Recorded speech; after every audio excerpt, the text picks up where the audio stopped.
el general Batista, ante los micrófonos de todas las emisoras del país. ¡Silencio!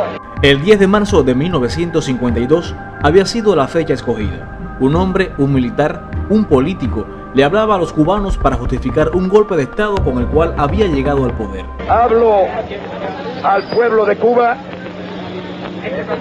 desde la ciudad militar, esta vez, en donde he tenido que regresar, forzado por las circunstancias y llevado por mi amor al pueblo, para reanudar una nueva gestión de paz. Hombro con hombro, debemos trabajar por la armonía espiritual de la gran familia cubana y sentirnos todos en esta patria que es de todos, como la quiso Martí, cubanos y hermanos, hombres y mujeres, unidos en el mismo ideal, en la misma esperanza, en las mismas ilusiones, para el progreso y la democracia, la libertad y la justicia. Pretendía así hacer creer que su nueva gestión gubernamental daría a Cuba armonía y progreso. Pero ¿quién fue realmente este hombre? ¿Por qué a la vuelta de tantos años los cubanos recuerdan sus palabras con indignación y desprecio? Te veo hoy, yo estoy sentado aquí, cuando Batista no podía estar sentado aquí. ¿Por qué? Porque venía el zinc. ¿Sabes qué cosa era el zinc? El zinc era el que cogía, lo montaban en el patrullero y lo llevaban para la estación de policía. No sabía si salía o no, porque decía, no, este es el movimiento 26 de julio. ¿Me entiendes? Y si era negro, yo no podía estar sentado aquí. Había mucho racismo, ¿verdad? Que no podía entrar al cine. Mi padre, que padre de cáncer, fue a una barbería y dijo, no te puedo operar, porque este es para bacán. Eso duele. Bueno, la opinión de un asesino, por ejemplo, en todas las cosas que sucedían en las estaciones de policía, que le sacaban las uñas, le sacaban los ojos, maltratándolo, humillándolo inclusive.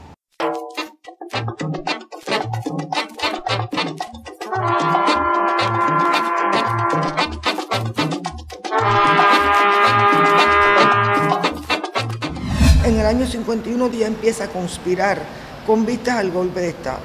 Ya él se está promoviendo su candidatura para la presidencia, pero todas las encuestas daban como posible ganador al candidato del Partido Ortodoxo, Roberto Agramonte, y después ya cuando se armó la sextuple alianza en torno al gobierno, pues la sextuple alianza también va ganando fuerza, pero el que evidentemente está en la peor posición es Fulgencio Batista.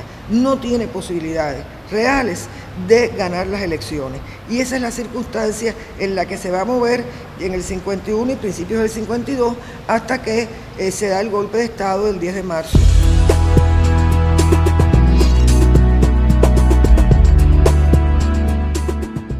En los años 40 y 50 hay un gran debate en Cuba por la situación económica que existía en el país.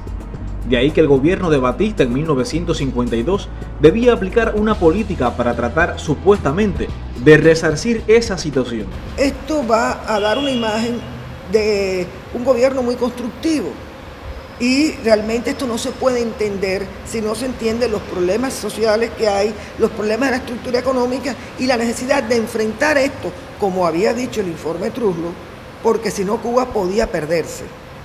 Y lo decía el informe Truslow, podía perderse para el sistema.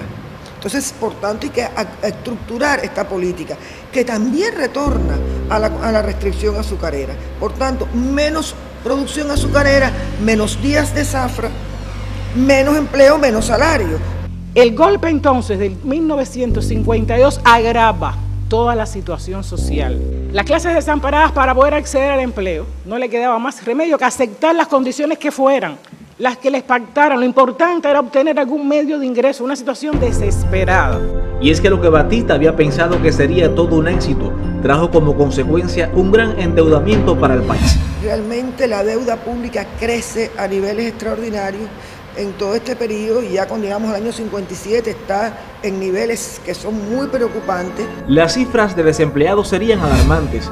más de 600.000 personas estarían en esta condición, lo que significaba un 24%, o lo que es lo mismo, un tercio de la población económicamente activa del país. Estamos hablando, y este es el primer elemento que hay que fijar, de un régimen capitalista de producción, donde la clase que está en el poder no es precisamente el proletariado, con un gobierno dictatorial que no tenía ningún interés, por supuesto, ni en que existieran programas de empleo, ni en que no se concebía una política, la existencia de una política de empleo.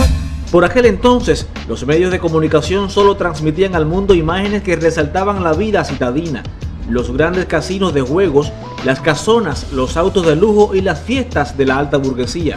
Pero otra sería la situación del campo. Unos 300.000 niños eran explotados mediante el trabajo infantil en labores extremadamente peligrosas, como era el corte de caña. Pero no estaban allí por gusto, estaban porque sus padres no tenían empleo, no tenían condiciones para darle alimentos. Si no hacían estas cosas, toda la familia podía morir de hambre. Se estima que durante esta etapa el 60% de los campesinos cubanos vivían en barracones, cerca del 90% no tenía electricidad, el 43% eran analfabetos y el 44% nunca había ido a la escuela. A esto se unía el aumento de la corrupción, la prostitución, la discriminación racial y de género, la inseguridad social y la falta de asistencia médica. Además, se reprimió la libertad de prensa y de reunión y se cerraron universidades.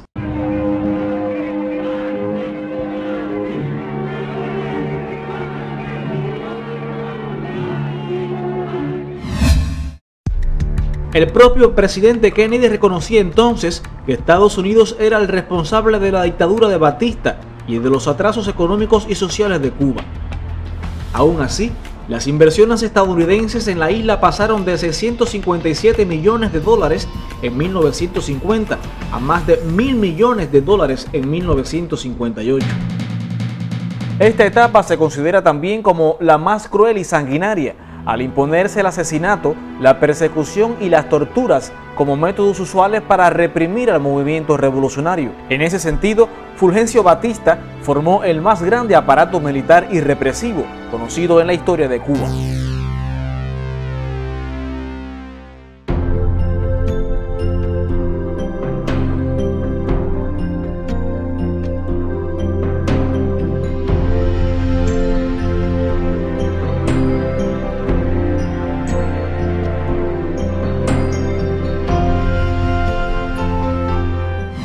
Bajo la tutela y orientación de Batista, se ordenaba asesinar a varios revolucionarios, prisioneros o sospechosos por cada soldado caído en una acción armada. Tras un rostro de hombre carismático, buen padre de familia y de muchos amigos, se escondía una personalidad fría, sin límites para asesinar.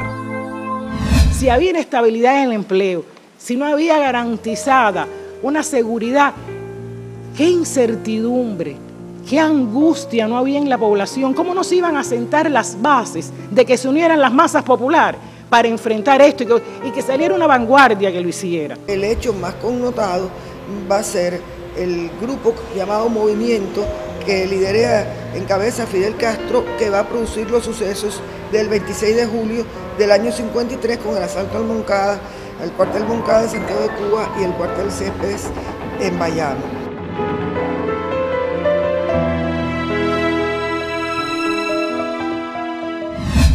A pesar del apoyo político, económico y militar brindado por Estados Unidos a Batista, los 20.000 soldados con que contaba y la superioridad material no pudo vencer a una guerrilla de 300 hombres armados durante la ofensiva final del verano de 1958, impulsada por Fidel Castro.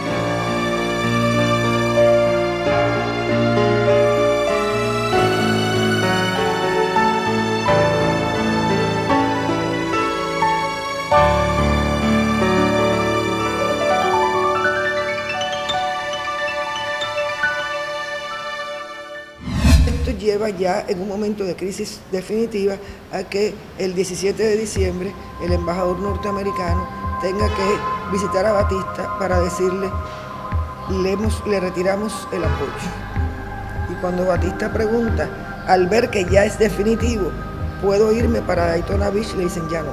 No obstante, Batista y su camarilla logran escapar de Cuba con varios millones de pesos provenientes del Tesoro del Estado. Se calcula su fortuna personal en el año 58 en 300 millones, además de las múltiples propiedades de bienes inmuebles que tiene en todo este periodo.